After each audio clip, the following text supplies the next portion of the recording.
Mas mababang presyo ng bigas ang aasahan ng publiko kapag ganap nang naipatupad ang Rice Tarification Law. Ayon sa Department of Trade and Industry o DTI, bababa ang presyo dahil dadami ang supply na bigas ng bansa. Ayon sa DTI, posible na bumaba pa ng hanggang 30 pesos kada kilo ang presyo ng imported na bigas. Ngayon, with many groups hopefully will participate and import, they will bring in mga 30 pesos at maibenta nila sa 30 pesos. Tataas din umano ang productivity ng mga magsasaka sa Pilipinas dahil pagkakalooban ng 10 bilyong pisong budget ng pamahalaan ang mga magsasaka galing sa taripa sa bigas. Ang 10 bilyong pisong pondo ay mapupunta sa pagbili ng mga makabagong kagamitan sa pagsasaka at iba pang serbisyo.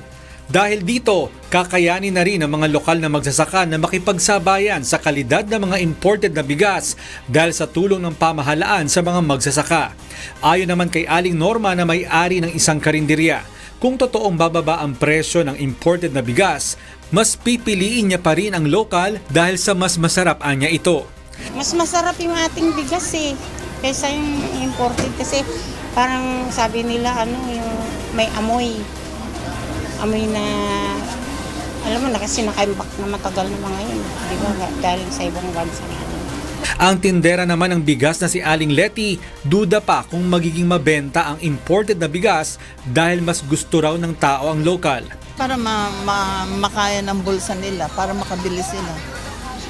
Pero yung talagang hindi makakain ng ganyan, ito binibili nila, mamahalin.